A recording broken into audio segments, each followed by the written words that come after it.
उस औरत को क्रेडिट मैं यूं दे रहा हूं कि ये थाल में रख के नहीं मिला सकता, कि जितनी इज्जत, ये शोहरत, ये पैसा, ये थाल में रख के नहीं मिलाया सकता। खुदा की कसम बहुत जतन किए हैं यार, बहुत जतन किए हैं। और उसने मुझे तसल्ली दी है, उसने मुझे दिलासा दिया है कि आप डिसाइड ना हो, ये दुनिया है।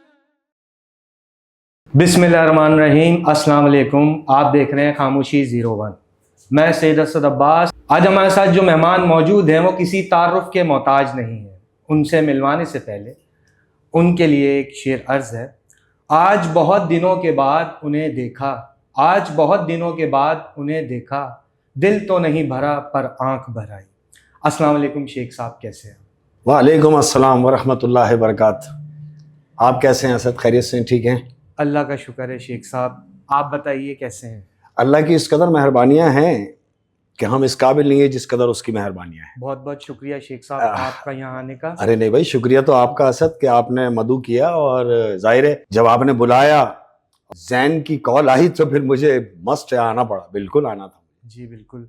अच्छा शेख साहब, मुझे आप ये बताइए कि सलीम शेख जो थे, उनकी जब प्रैक्टिकल लाइफ जब स्टार्ट हुई तो सलीम जैक्सन वो खिताब आपको कहाँ से मिला? अरे यानी काफी काफी अंदर तक का पता किया हुआ है आपने असद भाई। जी सलीम जैक्सन, जी ये बड़ी तवील, बड़ी लंबी कहानी है। पता है क्या, जी, अपने को 1 घंटा कम पड़ जाएगा।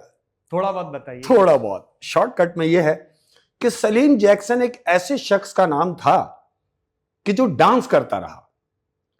यानी मैं सलीम जैक्सन हुआ करता था किसी जमाने में जब डांस किया करता था।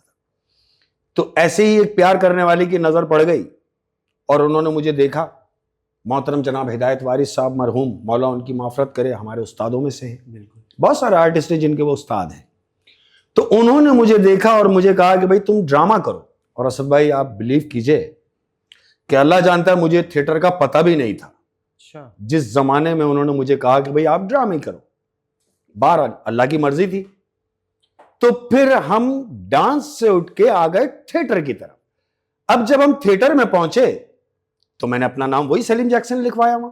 तो 2-3 ड्रामे तो हमने सलीम जैक्सन के नाम से किए। सही। लेकिन उसके बाद लोग मुझे मसीह समझने लगे, क्रिश्चियन समझने लगे। अच्छा। वो भी हमारे भाई है, जी। मसीह बिरादरी जो है हमारे भाई है। लेकिन चूंकि मैं तो मसीह नहीं हूं, तो मेरे जो सीनियर थे उन्होंने मुझसे कहा, कहने लगे यार आप मसीह हो? मैंने बोला नहीं। तो कहने लगे फिर ये जैक्सन लफ्ज क्यों लगा हुआ? मैंने कहा भाई जैक्सन लफ्ज यूं लगा दिया कि मैं माइकल जैक्सन को कॉपी करता था। अच्छा। तो उन्होंने कहा कि भाई आप देखें, थिएटर में अगर आप रहेंगे तो आपका जैक्सन जो नाम है वो लोगों के जहन में यही जाएगा कि आप मसीह हैं। सही। तो फिर मैंने मोहम्मद सलीम शेख, माशाल्लाह माशाल्लाह। तो सलीम शेख, शेख सादुल्ला मेरे वालिद का नाम है। सही। मेरा प्रॉपर नाम मोहम्मद सलीम। तो मैंने इस चीज को तरजीह दी कि अपने साथ साथ अपने बाप को रख लिया। माशाल्लाह। तो सलीम शेख वो थिएटर वाला नाम हो गया। तो अल्लाह की इस कदर करम नवाजी हुई असद भाई उस नाम की बरकत से। क्या जो भी कुछ है ये अल्लाह की मेहरबानी है, और जितना भी कुछ कराया है मौला ने, ये सब उसी की मेहरबानी है। हमने सिर्फ कोशिश की है, सब अल्लाह ने कराया। सही बात है। अच्छा शेख साहब, मैंने बहुत आपको बुलाने से पहले मैंने आपके बारे में बहुत रिसर्च भी की है और काफ़ी आपके बारे में पॉजिटिव मैंने सुना भी है। लेकिन मैंने एक चीज़ मैंने बहुत डीप चेक किया है, और आपकी शायरी में नहीं, शायरी में तो मैंने बाद में देखा है, लेकिन उससे पहले मैंने आपकी आंखों में कोई गहराई देखी है। वो दर्द मैंने देखा है, वो आज आपने मुझे, आज नाज़रीन को बताना है। नाजरीन को दर्द बताना है। जी बिल्कुल। अगर मैं दर्द बताना शुरू करूंगा तो मैं समझता हूं कि जितने भी मेरे देखने वाले हैं, हमारे सुनने वाले हैं, देखने वाले हैं, प्यार करने वाले हैं, मैं उनसे अपनी तकलीफ शेयर नहीं करूंगा। वजह जानते हैं असद भाई क्या है? मैं नहीं चाहता कि वो सुन के डिसहार्ड हो, नहीं। सिर्फ इतना है कि दर्द तो बहुत है, और इस कदर दर्द है कि सिर्फ अल्लाह को इल्म है, और जो दर्द देने वाले हैं वो कोई और नहीं है, वो अपने ही तो हैं। वो अपने हैं जिनकी दर्द, जो अंदर मेरे जो दर्द है और आपने मेरी आंखों में जो महसूस किया, वो मेरे अपनों के दिए हुए दर्द हैं। मैं किसी से कहता नहीं, कोई कुछ भी कहे, कोई कुछ भी कहता रहे और मेरे साथ कुछ भी करते रहे, मैं सिर्फ अपने अल्लाह पे कादिर हूं, और रब्बुल आलमीन जानता है कि मैं अल्लाह पे छोड़ देता हूं, और वो जो फैसला करता है उससे बेहतर फैसला कोई नहीं हो सकता। असद भाई, बेशक आप बिल्कुल सही फरमा रहे हैं। अच्छा, मुझे ये बताइए कि आपने स्टेज शोज उमर शरीफ साहब के साथ काफ़ी काम किया बेताज। और आपकी मेहनत बिल्कुल सामने है, आपका माशाल्लाह एक नाम है, आपकी एक इज्जत है, आपने एक नाम बनाया, अपनी मेहनत से आपने सब कुछ पाया है। कोई ऐसी चीज़ हो जो आप अपने दिल और दिमाग में सोचते हैं, यार ये चीज़ रह गई है अब मुझसे? रह गई, हाँ रह गई। रह गई क्या कि अभी उमर भाई को जाना नहीं था। अल्लाह की मर्जी है, मौला उनकी माफरत करे उमर शरीफ भाई की। मैं तो उन्हें अब्बा कहता था, पूरी फील्ड जानती है। जी, मुझे ये आपसे सवाल करना था। मैं वहीं आ रहा हूं कि मैं उनको अपना बाप तस्लीम करता था। वजह जानते हैं क्या है असद भाई? जी, इतना प्यार मिला है उस शख्स से, मैं तो उनको झोलियां उठा उठा के दुआएं देता हूं। उनसे इतना प्यार मिला कि मुझे उस शख्स में अपना बाप नजर आया। अब जब बाप नजर आया, तो जब नजर आ रहा है तो मैं क्यों ना उसको अपना बाप कहूं। और मेरा ही नहीं, हमारे बैच के जितने भी लोग हैं जो काम करने वाले हैं, मेरे कुलिक हैं, वो आदमी उन सब का बाप था।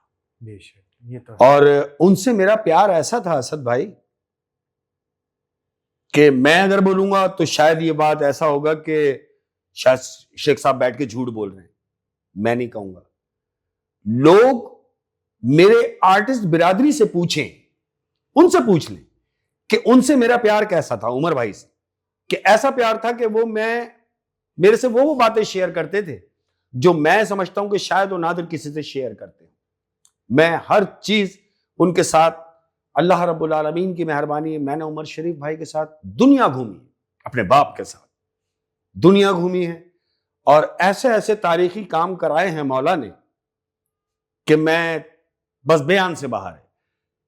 यानी उसका अंदाजा असद भाई ऐसे लगाइए, जब कुरेदा है मुझे, तो मैं अब सुनिए भी कि मैं जितना भी काम उमर भाई के साथ किया है, कोई भी वीडियोस उठा के देखिए, जितने भी ड्रामे भैया के साथ किए, मैंने अपने बाप के साथ किए, उनमें जितनी भी एंट्रियां हमने की हैं, आप उन एंट्रियों की ड्यूरेशन चेक करें कि हमारे बैच के जितने भी आर्टिस्ट थे, जितने भी लोग इंटर होते थे, उमर शरीफ भाई ने, आप लोगों के लिए भाई है, मेरे लिए तो मेरा बाप है, तो उमर शरीफ भाई ने मेरे बैच के लोगों को सेट पे कितना टाइम दिया, कितनी देर उनके साथ डिस्कस की, कितनी देर उनके साथ मस्तियां की, कितनी देर उनके साथ खेलते रहे। और जब मैं इंटर होता था तो अल्लाह की इस कदर मेहरबानी थी कि मैं वो वाहिद आर्टिस्ट था कि जो भैया के साथ 35 मिनट मैंने सेट पे एंट्री की है। 35 मिनट। वजह क्या है मालूम है असद भाई? जी।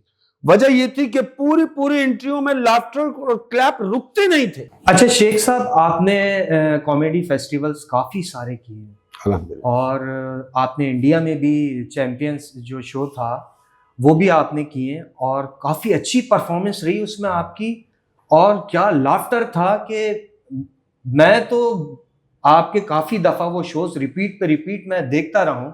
उसके बारे में आप क्या कहेंगे? असद भाई, हिंदुस्तान जाने का इत्तेफाक जब हुआ तो अल्हम्दुलिल्लाह अल्लाह की मेहरबानी रही कि कॉमेडी चैंपियंस खेलने गए, और खेलने गए से मुराद ये कि 2 हो गए। अब जब 2 हो गए तो मैं तो गया, मेरे साथ कौन गया? नहीं, मेरे साथ नहीं गया, मैं उसके साथ गया। उसका नाम है परवेज सिद्दीकी। सही, मेरा बहुत अच्छा वेल विशर, आपकी जोड़ी थी वहाँ। बिल्कुल ऐसे ही है, अल्हम्दुलिल्लाह अभी तक जोड़ी है। और नो डाउट परवेज सिद्दीकी खत्म, यानी क्या आर्टिस्ट है यार, मैं उसकी क्या तारीफ करूं, तारीफ अल्लाह की है, लेकिन वैरायटी, जितने भी काम वैरायटी के होते हैं मैं समझता हूं कि Parvez Siddiqui is the best. तो हम और परवेज सिद्दीकी कॉमेडी चैंपियंस खेलने हिंदुस्तान गए। अल्लाह की मेहरबानी रही, वहां मौला ने बड़ी इज्जत दी। उसके बाद जब हम पाकिस्तान वापस आए तो आज भी हम और परवेज सिद्दीकी जोड़ी में कॉमेडी करते हैं। और तकरीबन जितने भी एक मैं ये कहता हूं कि कॉमेडी के हवाले से, अगर कराची में रात भर में 5 शो हो रहे हैं पूरे कराची के अंदर, तो ये सरकार की मेहरबानी है कि उनमें से 4 शो में हम मौजूद हैं। माशाल्लाह। ये इस बात की दलील है कि परवेज सिद्दीकी कितना हार्ड है इस काम के लिए कि हंसाने का काम वो बेहतर जानता है। मैं तो अभी सीखने के मराइल में हूं। ऐसा नहीं, आप दोनों की तो माशाल्लाह जोड़ी बहुत जगह हमने देखा भी है, माशाल्लाह बहुत लाफ्टर हमने देखा है। सब अल्लाह की मेहरबानी है सर भाई। अच्छा, एक और सवाल मुझे आपसे ये पूछना है कि आजकल आप माशाल्लाह यूट्यूब पॉडकास्ट वगैरह में आ रहे हैं बिल्कुल, और बहुत वायरल है माशाल्लाह, इस वक्त आप अल्हम्दुलिल्लाह। इस वक्त टॉप पर हैं। और दूसरा मुझे ये पूछना है कि शेर व शायरी का लगाव आपको शुरू से था या अब इन पॉडकास्ट में आना शुरू हुआ? हाय, तुम जख्मों को कुरेद रहे हो असद भाई। अब ऐसे आ जाओ, पॉडकास्ट जो हमने शुरू करी, हॉरर स्टोरियां पढ़ना शुरू करी, ये भी ऐसे नहीं हो गया क्योंकि ये तो मेरा काम नहीं है, ये मेरा काम ही नहीं था स्टोरी सुनाना, और वो भी हॉरर स्टोरी सुनाना। ये चूंकि अपना काम नहीं था असद भाई, लेकिन मैं इस बात का क्रेडिट दूंगा अहमद खान को। उसकी वजह है कि बोलना चाहिए, सही बात। जो करे आपके साथ अच्छा उसका नाम लो। और एक बात और याद रखो, जिंदगी में कभी भी किसी की तारीफ करनी हो और वो इस काबिल हो तो उसके मुंह पे उसकी तारीफ करो। उसके मर जाने के बाद उसकी तारीफ तो फिर कौन सुन रहा है?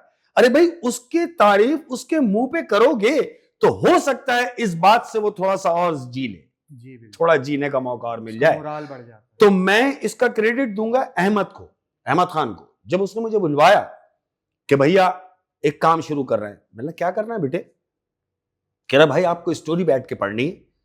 मैंने कहा मेरा बच्चा, मुझसे जो मैं काम सारी जिंदगी करता रहा और 30-35 साल से मैंने हंसाने की कोशिश की है, हंसाया नहीं लेकिन मैंने कोशिश की है, बरकतें मेरे मौला ने डाली।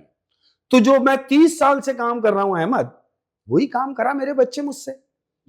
तो उसने मुझसे रिक्वेस्ट की ये बोल के कि भैया आप मेरे कहने से बैठ के एक हॉरर स्टोरी पढ़ दें। असद भाई, क्या बात है। पढ़ दी। अब जब हमने स्टोरी पढ़ दी तो 3 दिन में वो पहली वीडियो का रिजल्ट आ गया, और रिजल्ट ऐसा रिस्पॉन्स आया कि अहमद ने मुझे 3 दिन के बाद कॉल करके मुझे कहता है कि शेख साहब। मिला, हाँ। कह रहा भैया आप फौरन आ जाओ। मिला, क्या करना है? कह रहा स्टोरी पढ़नी है। तो मेरी हंसी निकल गई। मैंने बोला मेरे बच्चे, मैंने तुझे पहली वाली में मना किया था कि मुझसे मत करा। कह रहा है भाई आप नहीं समझ रहे, वो पहली वाली का रिजल्ट ऐसा आया है कि हमको दूसरी बैठ के करनी पड़ेगी। तो मैंने आसमान की तरफ देखा और अल्लाह का शुक्र अदा किया। जानते हो असद क्यों? जी। वो यूं कि वो जो काम मेरा नहीं है, अल्लाह ने उस काम को मेरा काम बना दिया। तो हमने शुरू में बैठ के तकरीबन 10 या 15 स्टोरीज हमने जो पढ़ी है वो बगैर शायरी की पढ़ी है। अच्छा। अब बीच में एक लम्हा ऐसा आया कि मेरे अपनों ने मुझे उसी दौरान दुखा दिया। जब मुझे अंदर से दुखाया तो मैं रिकॉर्डिंग पे गया, स्टोरी की रिकॉर्डिंग थी। मैं बैठा, मैंने अहमद से बोला मेरे बच्चे आज मैं बहुत भरा हुआ हूं यार। कह रहा भैया क्या मतलब, नहीं करनी? मैंने नहीं, रिकॉर्डिंग तो करेंगे लेकिन मैं आज कुछ और भी करने के मूड में हूं। उसने बोला भैया क्या करना है? मेरा बेटा मैं आज शायरी भी करूंगा। उसने कहा भैया ये सोफा आपका है, 1 घंटा आपका है, जो मर्जी चाहे वो आप करें। तो असद यकीन करना, मैंने वो अंदर की जो भड़ास थी किसी के लिए, वो मैंने शायरी की नजर की। मैंने शेर पढ़े, शेर पढ़ने के बाद प्रॉपर अपनी स्टोरी पढ़ी। अब जब शायरी शुरू की तो मेरे अल्लाह ने इस कदर मेहरबानियां कर दी उसमें कि स्टोरी तो एक तरफ चली रही थी, वो शायरी जो शुरू हुई दूसरी तरफ से चलना, तो अल्लाह की मेहरबानी से वो शेर वायरल होना शुरू हो। जी बहुत बहुत माशाल्लाह आपको उसमें तो। अच्छा, मुझे एक सवाल और आपसे ये पूछना है जी। थोड़ा सा मुश्किल, मेरे लिए मुश्किल है। वो ये है कि आपने एक टाइम आपने लोगों को हंसाया है, बहुत मेहनत की है आपने, वो टाइम समझ लें कि आपकी लाइफ का आधा हिस्सा गुजर गया। बिल्कुल अब ऐसे। आप ये हॉरर स्टोरीज की तरफ आए, शेरो जी। शायरी की तरफ आए, जी। इसमें बहुत कम टाइम में आप क्या समझते हैं कि आपको ज्यादा रिस्पांस कॉमेडी की तरफ से मिला है या इन स्टोरीज की तरफ से मिला? बहुत अच्छी बात पूछी है तुमने असद। मैं थिएटर पे जितना काम किया, मेरे अल्लाह ने उमर भाई के साथ मुझे दुनिया घुमाई है, लेकिन चूंकि वो थिएटर है, अब आज का जो काम है सोशल मीडिया का टाइम है। मैं थोड़ा सा टाइम लूंगा सर इस जी, बात जी, को करने आराम के से, लिए। पूरी अब देखो कितना पावर है ये सोशल मीडिया का। जी, पावर ये है कि हम, परवेज, 2 लोग और हम लोग आउट ऑफ कराची शो करने के लिए जा रहे हैं, तो हमारे साथ एक टिकटॉकर है जो हमारा बड़ा अच्छा वेल विशर है, वो हमारे साथ ऐसे ही गया, उसको कोई काम नहीं था। अच्छा, उसने बोला भैया हम साथ चलते हैं, थोड़ा सा हैप्पी हैप्पी मूड हो जाएगा, थोड़ा तफरी कर लेंगे। मैंने कहा हाँ भाई चलो कोई मसला नहीं, अगर फ्री है तो चल। उसको हम अपने साथ ले गए। हमें नहीं पता था हमारी बदनसीबी हमें साथ लेके जा रही है। हुआ क्या, अच्छा, अब जब हम वहां पहुंचे, ये बात मैं हकीकत बता रहा हूं, कोई नहीं बोलेगा लेकिन मैं बोलूंगा और बोल रहा हूं। जब हम पॉइंट पे पहुंचे तो मेरा खुदा शायद है, हमने 30 साल इस काम को दिए, लेकिन खुदा की कसम रश उस बच्चे पे पड़ा हुआ था और लोगों ने उसको घेरा हुआ था, यानी उसके साथ सेल्फियां बना रहे हैं और उसको छोड़ ही नहीं रहे, जंबे गफीर उसके बीच में। और हम जो लोग थे, हम एक तरफ खड़े हुए ये सोच रहे हैं कि अल्लाह हमने तो 30 साल दिए इस काम को, और ये जो बच्चा हमारा बच्चा है इसको तो भी 30 महीने नहीं हुए, सही बात, इसको लोगों ने घेरा हुआ है। तो वो एक होता है प्रोफेशनल जेलेसी, सही, वो हुई, बोलना चाहिए, वो मुझे हुई, जाहिर है जो मेरे साथ हैं उनको भी हुई कि यार ये आज का बच्चा और लोगों ने इसको घेरा हुआ है, इसकी क्या वजह है? इसकी वजह यह है कि इसकी वजह यह है कि ये जो मीडिया का पावर है, ये सोशल मीडिया का जो पावर है, उस दिन मुझे इस बात का अंदाजा हुआ कि हमने जो 30 साल दिए, अल्लाह ने इज्जत दी, बहुत इज्जत दी, और अल्लाह की ये मेहरबानी है कि हमने इज्जत से ही काम किया। हमने कोई गंद नहीं की, हमने कोई ऐसी नाजेबा बात नहीं की थिएटर के हवाले से कि किसी को बुरा लगे या कोई अपनी फैमिली के साथ हमें बैठ के देख ना सके। अल्हम्दुलिल्लाह हमने सारा काम सुकून वाला किया, साफ सुथरा किया। लेकिन जो अभी हो रहा है सोशल मीडिया पे, जो हो रहा है, मैं इस चीज के सख्त खिलाफ हूं कि लोग कुछ भी कर दे रहे हैं। क्यों? डॉलर के लिए, सही, पैसे के लिए, कि हम वो काम कर रहे हैं जो हमें जेब नहीं देता। अरे मेरा दीन इस बात की इजाजत नहीं देता कि हम कोई ऐसा काम करें कि जिससे अपने ही लोगों में, अपने ही खानदान में, अपने ही बच्चों की नजर में शर्मिंदगी हो। सही, लोग कर रहे हैं, तो फिर ये सोशल मीडिया पे आने का ख्याल आया, व्लॉगिंग की सूरत में व्लॉग, पूरा घर दिखा रहे हैं। बिल्कुल ऐसे ही है, लोग कर रहे हैं। तो फिर ये क्रेडिट अहमद का है। फिर जो हमने पॉडकास्ट शुरू की, स्टोरी शुरू की, अल्लाह रब्बुल आलमीन की मेहरबानी से पूरी दुनिया में देखी जाती है। आप तो माशाल्लाह सुनी सब जाती, जगह ही देखे जा रहे हैं। लोग प्यार कर रहे हैं। थिएटर से अगर मैं पॉडकास्ट का मवाजना करूंगा तो मैं ये नहीं कहूंगा कि हमने थिएटर पे वक्त जाया किया, नहीं, वही तो मेरा स्कूल था, सही बात, वही मेरा कॉलेज था, वही मेरी यूनिवर्सिटी थी और आज भी है और रहे, जब तक मेरी सांस में सांस है। और अल्लाह रब्बुल आलमीन की मेहरबानी रही तो मेरी कोशिश यही होगी कि मैं आंखों से आंसू चुराता रहूं। मैं तो कभी कभी ये भी दुआ करता हूं असद कि अल्लाह मियां मेरा दम निकले तो काम करने के दौरान निकले, कि मैं कुछ काम कर रहा हूं, लोगों की खुशियों को दुबाला कर रहा हूं, उनकी आंखों से आंसू चुरा रहा हूं और मेरा दम निकल जाए। इससे बड़ी मौत और कुछ नहीं हो सकती है। अल्लाह पाक आपको सेहत दे। लामीन। और आपने माशाल्लाह बहुत आपने, अच्छा मुझे एक बात ये पूछनी थी आपसे, और जी, वो ये है कि आप हॉरर स्टोरीज़ में आजकल बहुत ज़्यादा माशाल्लाह आपको लोग सुनते हैं। लोग क्या, मैं अपनी बात करूँगा, मैं आपको सुनता ये प्यार है हूँ। आपका। मैं जैसी स्टोरी आपकी अपलोड होती है मैं देखने पे मजबूर हो जाता हूँ। क्या बात। आपकी माशाल्लाह बात करने का अंदाज, आपकी अदायगी समझ में आता है। तो मेरा सवाल ये है कि आपको कभी डर लगा है अकेले में? देखो भाई, जब ये बात कर ली तो मैं अब तुम्हें बताऊं, शुरू में जब हमने 4-5 स्टोरी कर ली तो मैं, होता है ना एक आदमी के जहन में हो रहा होता है कि हम तो हॉरर स्टोरी पढ़ के आ गए। अब जब मैं स्टोरी करके घर गया हूं तो तकरीबन 4-4:30 बजे का टाइम है, अहले फजर का टाइम है। आपकी इत्तला के लिए अर्ज है कि मैं स्मोकिंग करता हूं, लेकिन घर में मैं सिगरेट नहीं पीता। तो मुझे जब स्मोकिंग करनी होती है तो मैं छत पे चला जाता हूं। अच्छा। तो मैंने छत पे जाके सिगरेट जलाई है, और सिगरेट जलाने के बाद मैंने माचिस रखी है, सिगरेट पी रहा हूं। थोड़ी देर बाद देखता हूं असद तो माचिस जगह पे नहीं है। अच्छा। अब जो मैंने देखा, अरे मैंने तो माचिस यही रखी है। तो मेरे को हल्का सा झटका लगा कि ओ भाई, मैं तो कहानी पढ़ के आ रहा हूं, या अल्लाह, कहीं मेरे साथ तो नहीं हो रहा है ये। तो मैं वो माचिस को ढूंढता रहा छत के ऊपर। तुम बिलीव करना असद, खुदा की कसम मुझे वो माचिस नहीं मिली।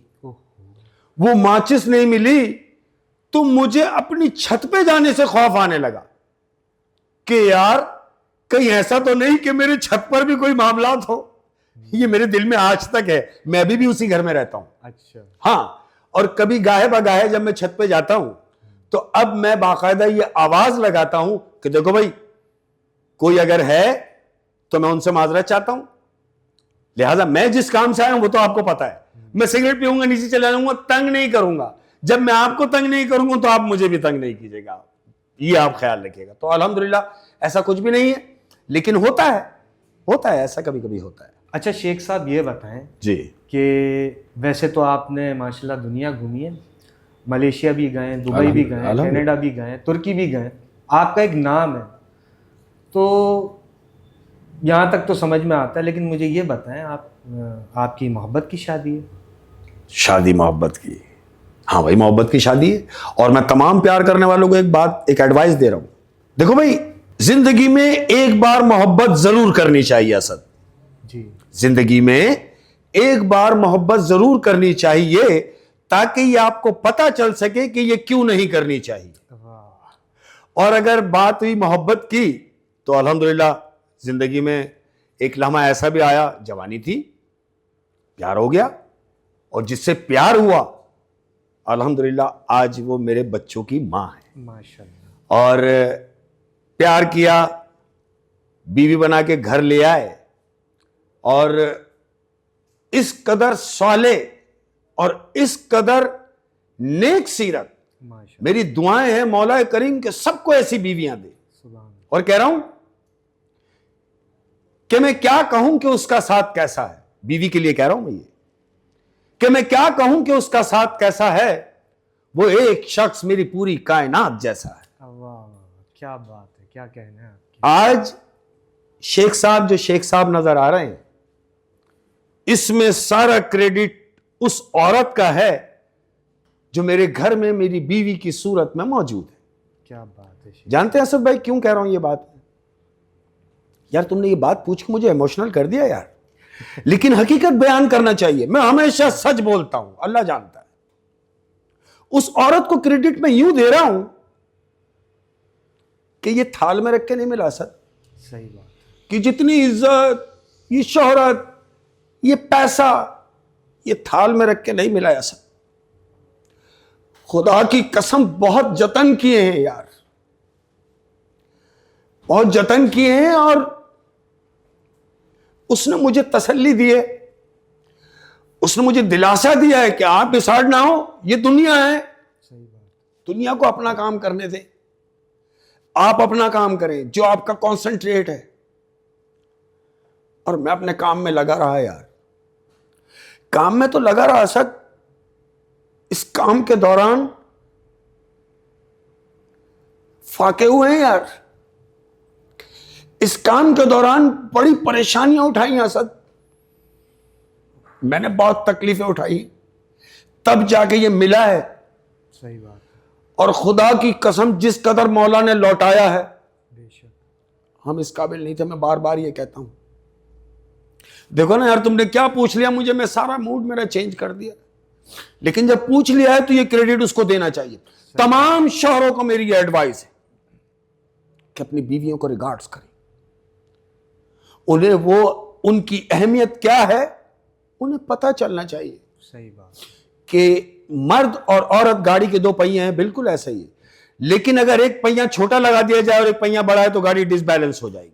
लेकिन अगर पहिए बराबर के हों और गाड़ी चलती रहे तो खुदा की कसम मंजिल तक जरूर पहुंचती है। अरे शेख साहब, आपकी तो आंख भर आई। आंख भर आई, हाँ सर, आंख भर आई। वो जो कहता था कुछ नहीं होता, देखो कितनी मजे की बात है, वो जो कहता था कुछ नहीं होता, अब वो रोता है चुप नहीं होता। क्या बात है शेख साहब। और जहां तक ताल्लुक है मोहब्बत का, तो जितने भी प्यार करने वाले, अरे भाई मोहब्बत हो जाती है, बिल्कुल हो जाती है। हमने की शादी की, घर ले आए, तो जब मोहब्बत कर रहे हो तो फिर शादी तक लेके जाओ काम। सही बात। ऐसा नहीं किसी को छोड़ के नहीं जाना है रास्ते में, और अगर छोड़ के जाना है तो फिर उसके लिए एक एडवाइस ये है कि बाज आ जाओ मोहब्बत से मोहब्बत वालों। हैं, देखो क्या बात कह रहा हूं, क्या बात है। कि बाज आ जाओ मोहब्बत से मोहब्बत वालों, मैंने एक उम्र गवाई है मिला कुछ भी नहीं। वाह वाह, क्या बात है, क्या बात है। वैसे आपने ये जितना भी कुछ आपने अपनी वाइफ के लिए कहा और बाकी मर्दों के लिए भी मैसेज दिया है, इसका एक निचोड़ वो ये है कि शेख साहब, जैसा मर्द होता है उसको औरत भी वैसा ही मिलती है। हाय, क्या बात, क्या तो बात। ये इसमें समझ लें कि अल्लाह ताला की तरफ से आपको एक तोहफा है। बेशक, वैसे ही ये कुदरत की तरफ से मेरा इनाम है। मुझे मौला ने वो इनाम दिया है बीवी की सूरत में, जो मेरे लिए तमाम अवार्डों से बड़ा अवार्ड है। तमाम अवार्ड जितने भी दुनिया के अगर जमा कर लूं और उनको एक करूं तो भी जाके वो मेरी बीवी की जगह नहीं ले सकते। जो मेरी बीवी का अवार्ड मेरे लिए, मेरे दिल में, मेरे दिमाग में, मेरे वजूद में वो जो समाई है, उसकी जो कुर्बानियां हैं, मौला तेरे वारी जाऊं कि अल्लाह ने उसको बिल्कुल सक्सेस किया है और ये सारा क्रेडिट उसी का है। बिल्कुल ऐसे ही। तो अपनी बीवियों का बड़ा ख्याल रखो भाई। अरे भाई, बीवियों का ख्याल रखोगे ना, खुदा की कसम परेशान थोड़ी होगे। सही बात। आजमा के देख लेना। सही बात है। अच्छा शेख साहब, काफ़ी आपने काम किया माशाल्लाह।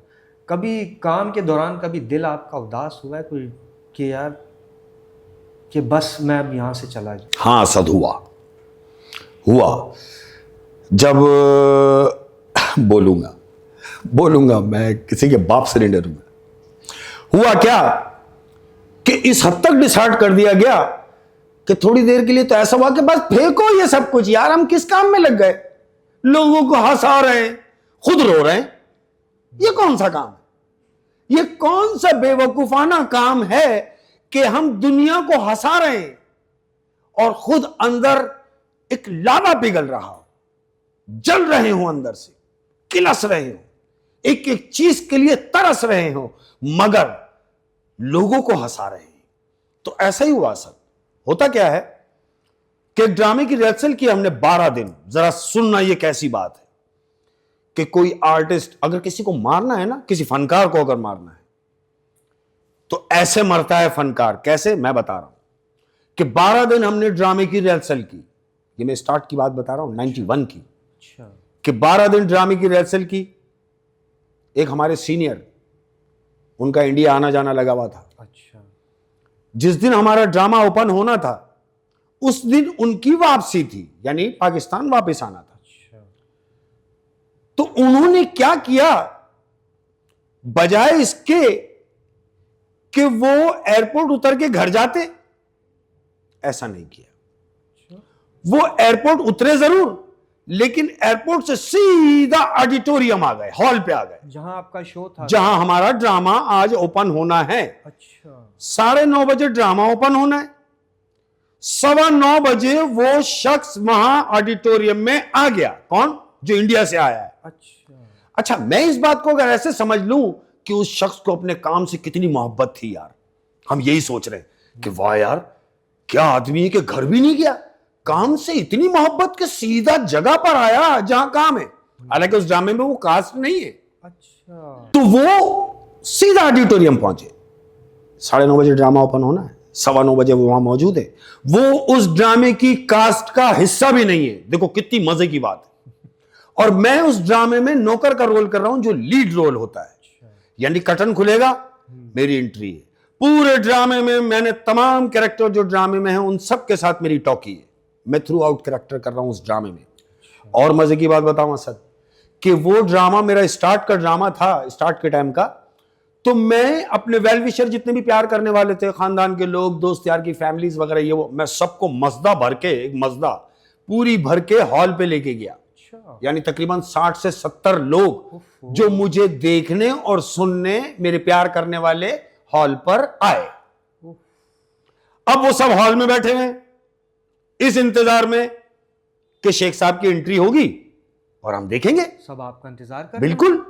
अब जो 9:15 बजे जो शख्स वहां पहुंच गया, सीनियर हमारा, वो ड्रामे के डायरेक्टर से मिला। उनकी क्या बात हुई, डायरेक्टर साहब मेरे पास आए और उन्होंने मुझसे कहा, कहने के देख भाई बात सुन, तू ये नौकर का रोल छोड़ दे और कोई एक एंट्री बना ले अपनी तरफ से, वो कर लियो। ये तो बहुत गलत। तो मेरी तो लाइट ही चली गई असद भाई। मैंने क्या क्या कह रहे हैं आप, कि मतलब मैं एक एंट्री कर लूं और पूरा रोल छोड़ दूं, तो वो जो रोल मैं छोड़ूंगा वो कौन करेगा? सही बात है। कहने लगे वो करेगा जो अभी आया इंडिया से। इंडिया से आया। आप देखें जरा, वो जो इंडिया से अभी आया है वो कैरेक्टर करेगा वो। तो मैं इस बात को क्या समझूं कि अगर उस काम से उस शख्स को इतनी मोहब्बत थी कि घर नहीं गया, वो सीधा हॉल पर आया, ये तो हुई उसकी काम से मोहब्बत। लेकिन उसने आके कितना डिसार्ट किया मुझे, उन्हें जो हॉल में बैठे हुए मुझे देखना चाह रहे हैं, उन्हें उसने इस बात का ख्याल नहीं किया। और ना आके उसने मुझसे कहा कि यार एक काम करते हैं, तू भी नौकर कर ले, मैं भी नौकर बन जाता हूं, हम दो नौकर हो जाते। हो सकते थे क्या हम दो नौकर हो जाते? तू अपना काम कर, मैं भी इंडिया से आया हूं, मैं तो अपना कुछ भी करता रहूंगा। लेकिन ऐसा नहीं हुआ है असद भाई। मैं उस ड्रामे में बाहर ही रहा, ड्रामे का इंटरवल हुआ, मेरे जितने प्यार करने वाले थे वो सब आ गए पीछे कि यार हम तो तुझे देखने आए, तू तो कह रहा था तेरा कैरेक्टर थ्रू आउट है, लेकिन इसमें तू तो अब तक आया ही नहीं। तो मैंने उनसे बहाना ये किया कि डायरेक्टर से मेरी मुंहमारी हो गई है और मैं ये ड्रामा नहीं कर रहा, इसलिए मैं अब तक वहां आया नहीं। तो आप बिलीव कीजिएगा, जितने मुझे देखने आए थे वो ड्रामा खत्म होने से पहले बाहर निकल गए, सिर्फ ये सुन के कि मैं अब एंट्री नहीं करूंगा। वो वापस बाहर आ गए, मस्दा में बैठे, उसी मस्दा में मैं बैठा और उनके साथ घर आ गया। इससे बड़ा जुल्म मैं समझता हूं किसी आर्टिस्ट के साथ नहीं हुआ होगा और होना भी नहीं चाहिए यार। तो क्यों? गलत। तुम अगर सीनियर हो तो अपनी सीनियरिटी का ख्याल तुम्हें नहीं आया कि तुम अपने जूनियर के साथ ऐसा जुल्म करोगे, ऐसा सितम करोगे कि वो खून के आंसू रोता हुआ घर गया। तो मैं रोता हुआ घर गया था असद भाई। 12 दिन की मेहनत, 12 दिन रिहर्सल की हमने, कोई लेना देना नहीं, ना पेमेंट की कोई बात, ना कोई मामला, कुछ भी नहीं, सिर्फ काम का शौक था और वो शौक उसने वहां पर आके मार दिया। तो उस दिन मैं इतना डिसाइड हुआ, मैंने बोला बस अब नहीं करूंगा, नहीं करूंगा, खत्म, ये काम ही नहीं करूंगा। कि जहां लोगों को किसी के दिल के यानी जज्बात का भी एहसास ना हो, किसी के अंदर के यानी अंदर क्या उसके पक रहा है तुमको एहसास ना हो, तो ना करो, ना करो किसी के साथ भी। जिंदगी में जितने भी सुनने वाले हैं, जितने भी प्यार करने वाले हैं, एक बात को गिरा बना ले, किसी को यहां से दुखाना नहीं, किसी को अंदर से दुखाना नहीं, वरना परेशान रहोगे। आसानियां तो बहुत होंगी, बहुत आसानियां होंगी, लेकिन दुनिया में वहां के लिए परेशानियां होंगी, याद रखना। बिल्कुल सही बात है। अच्छा शेख साहब, दुबई में आपका एक बकरा किस्तों पे एक शो था, उसका आप मुझे बताइए कि वहाँ पे जो आपके साथ इंसिडेंट हुआ था कि एकदम ही आपको स्टेज पे बुला लिया गया था और आपने लाइव परफॉर्मेंस दी थी, वन टेक जो दी थी। यार असद भाई, आप पता नहीं क्या क्या पता करके बैठे हुए। चले मैं बताता हूँ, वो बात भी बताता हूँ। हुआ कुछ यूं कि हम ड्रामा बकरा किस्तों पे पार्ट 5 दुबई लेके गए उमर भाई की क़यादत में। अब जब हम दुबई पहुंचे तो शो का नाम था लाफ्टर नाइट। वो हमने एक लाफ्टर नाइट शो किया। पहला शो हमने लाफ्टर नाइट किया। सेकंड डे हमने शो करना था बकरा के स्टॉप पे पार्ट 5 वहीं दुबई में। तो उसके लिए कास्ट में क्या था, हमारे पास तकरीबन पाकिस्तान के सारे कॉमेडियन थे उसमें, उस ड्रामे में। सिकंदर सनम और वली शेख, इनको इंडिया बॉम्बे से आना था दुबई उस ड्रामे को ज्वाइन करने के लिए। तो बिल्कुल सेटिंग में थे। ड्रामा जब हम पूरी कास्ट हॉल पे पहुंच गए, उमर भाई सिकंदर से लाइन अप थे, सिकंदर भाई मरहूम से। तो सिकंदर भाई दुबई एयरपोर्ट उतर गए। लेकिन चूंकि कराची तो नहीं है, पाकिस्तान तो नहीं है, वो तो दुबई है। वहां कौन सिकंदर सनम, वहां किसी को क्या पता। अब सिकंदर भाई इमिग्रेशन में लाइन में लगे हुए, तो उमर भाई से लाइन अप हुए और कहने लगे, उमर भाई ने पूछा, हाँ भाई कितना टाइम लगेगा? बोला बॉस मैं तो अभी लाइन में लगा हुआ हूं, बस थोड़ी देर में अभी फारिग हो जाऊंगा, आप एक काम कीजिए ड्रामा ओपन कर दीजिए। सिकंदर भाई ने बोला। ड्रामा स्टार्ट हो गया। ड्रामा स्टार्ट हुआ, चल रहा है, ड्रामा चल रहा है। अब सिकंदर भाई को फिर फोन किया गया आधे घंटे के बाद, हाँ भाई कितनी देर लगेगी? बोला भाई यहां तो बहुत लंबी लाइन लगी हुई, मेरा नंबर तो पता नहीं कब आएगा। तो सिकंदर भाई ने ड्रामा बकरा किस्तों पे पार्ट 5, उसमें शायर का रोल करना था जो सिकंदर भाई ने करना था। अच्छा। अब चूं कि वो तो पहुंच नहीं सके, अब ड्रामे का टाइम खत्म हो रहा था, ड्रामे में इंटरवल नहीं था, लेकिन उमर भाई ने वहां पर 10 मिनट का इंटरवल भी किया, सिर्फ ये सोच के कि इस गैप में सिकंदर पहुंच जाएगा। अच्छा। लेकिन अल्लाह जो करता है वो बेहतर करता है। सिकंदर भाई नहीं पहुंचे। इंटरवल के बाद ड्रामा फिर शुरू हुआ, कंटिन्यू चलता रहा। अब ड्रामा वाइंड अप की तरफ जा रहा है। तो होता क्या है असद भाई, सलोमी आपा, शकील सिद्दीकी भाई ये सेट पे एंट्री कर रहे हैं दोनों, और विंग में यानी बैग स्टेज उमर भाई ने पूरी कास्ट को जमा किया, जमा करके सबको लाइन में खड़ा कर दिया। अब सब पे एक नजर मारी, जितने भी मेल थे उस ड्रामे के अंदर सब पे नजर मारी, और नजर मार के कहते हैं कि देखो भाई मे भी कि सिकंदर ना पहुंच सके ड्रामे के वाइंड अप तक भी, तो शायर का कैरेक्टर है जो करना जरूरी है। सब खामोश खड़े हुए। वो तो उमर शरीफ है, किसी से भी बोल सकते हैं। तो नजर हुसैन हमारे बड़े सीनियर है, वो डायरेक्ट कर रहे थे ड्रामे को, डायरेक्शन उनकी थी, असिस्ट भी कर रहे थे। उमर भाई ने बोला नजर भाई, बोले हाँ। बोला सलीम को शेरवानी पहनाओ। अब जब उन्होंने कहा कि सलीम को शेरवानी पहनाओ, तो आप इस बात को समझें असद भाई कि इमीडिएटली शायर का रोल और सारी लाइनें उमर भाई के साथ बैठ के करनी है, और एक प्रॉपर कैरेक्टर है, एंट्री नहीं है, वो रोल है। सही बात। अब जब मुझसे कहा कि तुम शेरवानी पहनो, तो मैंने बोला अब्बा मैं तो सफदर हैदर का बाप आपने मुझे बनाया है, मैं वो एंट्री करूंगा सफदर हैदर का बाप बन के। तो उमर भाई ने बोला नहीं बेटा, तू शायर का कैरेक्टर कर रहा है, 4 मिनट तेरे पास हैं, और शेरवानी पहन और अल्लाह का नाम लेके एंटर हो। नजर भाई बोले हाँ। बोले इसको लाइनें बताते रहो। आप बिलीव कीजिएगा असद भाई कि एक शख्स मुझे शेरवानी पहना रहा है, मैं पहन रहा हूं, एक शख्स मुझे लाइनें बता रहा है कि तूने अंदर जाके क्या बोलना है, और उमर शरीफ के साथ बोलना है। अल्लाह, वो लाइनें मुझे बताई जा रही हैं, और मैं समझ लो कि मैं पूरा कांप रहा हूं, खुदा जानता है कि पूरा लरज रहा हूं ये सोच के कि या अल्लाह तू इज्जत रखने वाला है मेरा मौला करीम, कि ऐसा तो कभी नहीं हुआ यार जो आज हो रहा है मौला। उन्होंने मुझे लाइनें बताई, जो लाइनें मुझे डाउटफुल लग रही थी असद भाई, अब ये मैं सच्ची सच्ची बात आपको बता रहा हूं अपने सुनने वालों को भी, जो लाइनें मुझे डाउटफुल लग रही थी, मैंने उनको मार्क किया अपने हाथों के ऊपर, अपने हाथ पे मार्क किया, वो लाइनें लिखी जो मुझे लग रहा था कि मैं अंदर जाके फंसूंगा, वो मैंने लाइनें अपने हाथ पे लिख के बैठ गया।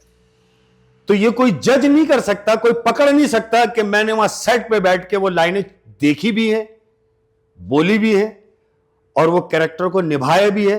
मैंने कोशिश की है, बरकत अल्लाह ने डाली है। वो एंट्री हुई असद भाई, शायर का रोल मैंने किया है उसमें। ड्रामा बकरा किस्तों पे पार्ट 5 दुबई में हुआ। मैं शायर का रोल करके बाहर निकला हूं, और ये सिकंदर भाई और वली एंटर हुए, और आते ही सिकंदर भाई की एक लाइन थी, ला दादा वो शेरवानी तो बाबा किधर है।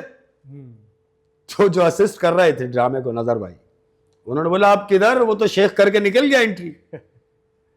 तो वो शेरवानी मेरे से उतार के लटकाई गई। तो उस ड्रामे में सिकंदर भाई ने फिर सिंगर का रोल किया, जो गाता है सिंगर, उसकी एंट्री की सिकंदर भाई ने। तो उस ड्रामे में रोल था सिकंदर भाई का, शायर का, जो मैंने किया। अल्लाह ने मुझसे वो काम लिया, करवाया उमर भाई ने। और जो काम झटके में हुआ, यानी जो काम किया हम 8-8 दिन रिहर्सल करते हैं, वो काम मुझसे 4 मिनट में लिया गया और अल्लाह ने उसमें इज्जत रखी है। बस ये तो बस अल्लाह ने आपसे काम लेना बेशक, था। बेशक ऐसे। और जाते जाते 1-2 शेर भी हो जाएं आपकी। 1-2 शेर भी हो जाएं। जी असद भाई, शायरी की जहां तक बात है तो मैं जाहिल आदमी हूं, अरे नहीं, और ये तो बड़े ज़ौक वालों का काम है। और बड़ा जो मैं समझता हूं कि जिनको बड़ा अबूर हासिल हो, खासकर उर्दू पे, मैं अभी सीखने के मराइल में हूं। अच्छा शेख साहब, आपने माशाल्लाह 35-40 साल इंडस्ट्री को दिया, बहुत मेहनत की है, रक्षों में गए, टैक्सियों में गए, बसों में गए, पैदल सफ़र किया है, इतनी मेहनत आप लोगों ने की है। उस दौर में ये सोशल मीडिया नहीं था। अब आजकल के दौर में टिकटॉक आ गया, यूट्यूब आ गया, बंदा आता है, सेल्फी लेता है, अपलोड करता है, 10 मिलियन 20 मिलियन उसके आ जाते हैं। इस पे आप क्या कहेंगे? देखो भाई, मैंने पहले भी जिक्र किया है सोशल मीडिया का पावर का, लेकिन अगर हम बात करेंगे काम की, तो जहां तक काम की बात है, तो जितने भी टिकटॉकर हैं मेरे वेल विशर हैं, मेरे बच्चे हैं, मेरे अपने हैं, क्योंकि वो भी फील्ड से वाबस्ता हैं हमारे अपने लोग। लेकिन कितना अच्छा होता कि ये लोग सीख कर आते, कुछ ऐसा सीख कर आते कि जो इनके काम आता। अब ये क्या कर रहे हैं, 2 मिनट की वीडियो बनाई, अपलोड कर दी, मिलियंस मार गया। लेकिन कर क्या रहा है, कर क्या रहा है? और अगर हम इन्हें कहीं बुलवा लेते हैं, मिसाल के तौर पर किसी शो में हम किसी टिकटॉकर को बुलवाएं, चलो भाई बुलवा लिया, उसके मुंह मांगे, उसको पैसे भी दिए, दे भी दिए, वो आ भी गया, लोगों ने उसके साथ सेल्फियां भी बनवा ली, लेकिन वो आके करेगा क्या? क्या करेगा? कितने सारे ऐसे टिकटॉकर हैं, व्लॉगर हैं जिनको मैं जानता हूं, कुछ नहीं बोल रहे, वो सिर्फ कूद रहे हैं, हिट हो जा रहे हैं। कुछ नहीं कर रहे, सिर्फ चल के जा रहे हैं, हिट हो जा रहे हैं। बोलोगे कब? बोलने का काम क्या है? मैं ये समझता हूं कि जितने भी टिकटॉकर हैं, मैंने पहले भी कहा है, मेरे वेल विशर हैं, मेरे दोस्त हैं, मेरे बच्चे हैं, लेकिन मेरा बच्चा, याद रखो, जिन लोगों ने 30-30 साल इस काम को दिए हैं, वो लोग रिस्पेक्टेबल हैं। सही बात आपके लिए, उन तमाम लोगों के लिए जो आने वाली जनरेशन है, जो आने वाले बच्चे हैं, जो आजकल कर रहे हैं, जो बच्चे हैं। तो ऐसा नहीं है कि अगर आप हिट हो गए, दुनिया भर में फेम हो गए, तो जिन लोगों ने 30 साल दिए हैं उनका कोई क्रेडिट नहीं, उनको आप बिल्कुल इग्नोर करोगे, ऐसा नहीं है। वो आज भी जिंदा हैं। मौला करीम उनकी जिंदगियों की सलामती रखे, जो लोग सीनियर हैं।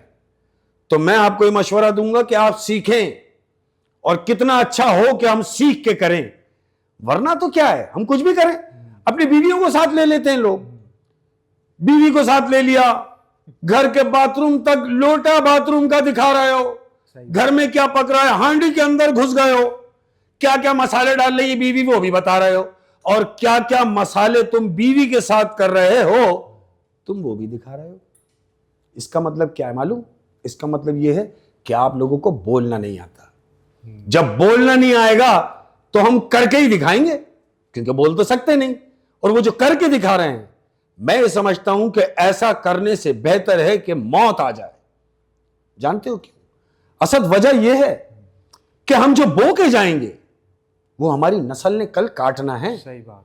अब अगर मैं कुछ गलत करके जाऊंगा तो कल मेरे बच्चों ने बड़ा होना है, बच्चों के बच्चों ने बड़ा होना है, तो वो क्या शर्मिंदगी से बताएंगे कि ये हमारे नाना थे, ये हमारे दादा थे, या मेरे बच्चे बताएं कि ये हमारा बाप है जो गंदे काम करके हिट हो गया।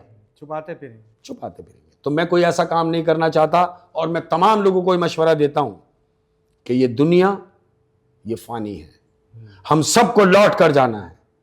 यहां की जिंदगी इतनी सी है, खत्म।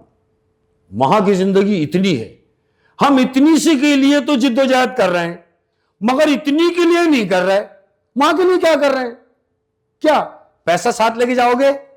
ये डॉलर साथ लेके जाओगे? सब छोड़ के जाओगे? अरे तो जब जाना ही है तो कुछ अच्छा ही करके चले जाओ यार।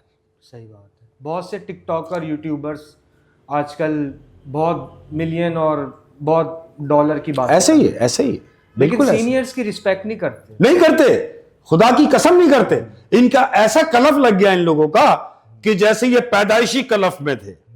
ऐसा थोड़ी है। अरे दुआएं दो, दुआएं दो उसको जिसने टिकटॉक इजाद किया।